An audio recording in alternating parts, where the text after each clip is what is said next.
Très bonjour, très chers frères et sœurs. Merci de me recevoir chez vous. Je suis en train d'insister de partager avec nous sur ce que la parole de Dieu va faire pour nous. La première des choses, la parole de Dieu va nous sauver. La parole de Dieu non pas va faire que nous devenions à fond de Dieu, nous serons nés de nouveau et nous aurons besoin de la parole de Dieu comme aliment spirituel. Parce que la Bible dit, nous ne vivons pas seulement du pain, mais de toute parole qui sort de la bouche du Seigneur. Cette parole va devenir comme sous la forme du lait ou va devenir sous la forme d'un aliment solide qui va nous rendre adultes. Non pas seulement cette parole va nous rendre adultes, cette parole va nous purifier et nous sanctifier. Alors la parole, non pas seulement va nous purifier, la parole va nous sanctifier, va nous libérer complètement, va nous rendre libres.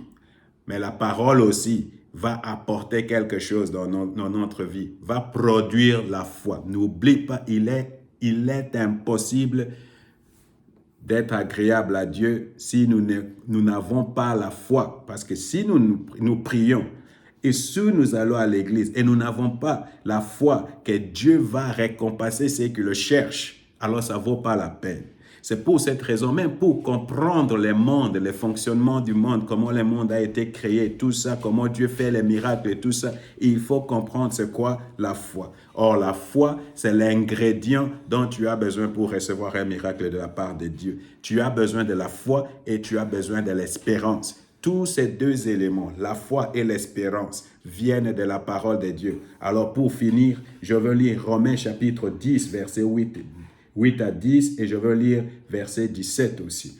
Que dit-elle donc? La parole est tout près de toi, dans ta bouche et dans ton cœur. Or, cette parole est la parole de la foi que nous prêchons. Si tu reconnais publiquement de ta bouche que Jésus est le Seigneur, et si tu crois dans ton cœur que Dieu l'a ressuscité, tu seras sauvé. En effet, c'est avec le cœur que l'on croit et parvient à la justice, et c'est avec la bouche que l'on affirme une conviction et parvient au salut.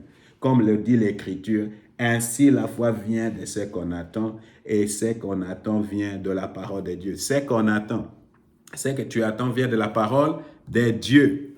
Alors la foi vient. Si tu n'en as pas maintenant, la foi va venir. Comment va venir la foi? Par la parole. Au fur et à mesure que tu te mets à lire dans la parole, tu vas voir que tu vas recevoir la foi pour la chose pour laquelle que tu espères. La foi pour la guérison, la foi pour la prospérité, la foi, elle va venir de la parole de Dieu. Alors c'est pourquoi il faut passer du temps avec la parole de Dieu, parce que c'est de là que la foi vient. Alors, si tu manques la foi pour telle autre chose, il faut mettre du temps dans la parole. La deuxième des choses que la parole de Dieu va produire chez toi, c'est l'espérance. L'espérance, c'est ce qui nous rend optimistes, même au milieu des... C'est pourquoi un chrétien ne peut pas être un pessimiste. Un chrétien n'est pas un pessimiste. Pourquoi il n'est pas un pessimiste? Parce qu'il reçoit de l'espérance de la parole de Dieu. La foi est dans le cœur, est liée avec la bouche. Si je crois que je suis béni, je veux le dire avec ma bouche. Je vais le proclamer avec ma bouche. Je suis béni, je suis guéri, je suis délivré, je suis sauvé. C'est comme ça que la foi fonctionne. L'espérance, elle est dans notre tête. Elle garde nos pensées liées à la parole de Dieu pour que nous ne commençons pas à douter, à douter et tout ça. Ça, c'est l'espérance. C'est pourquoi quelqu'un qui croit à Jésus-Christ est toujours optimiste. Alors, écoute ce que la Bible dit. Romains chapitre 15, verset 4. Or, tout ce qui a été consigné autrefois dans l'Écriture, là était pour nous instruire, afin que la patience et l'encouragement qu'apporte l'Écriture produisent en nous l'espérance. Or, tout ce qui a été consigné autrefois dans l'Écriture, là était pour nous instruire, afin que la patience et l'encouragement qu'apporte l'Écriture produisent en nous l'espérance. Alors, et la foi et l'espérance viennent de la parole du Seigneur.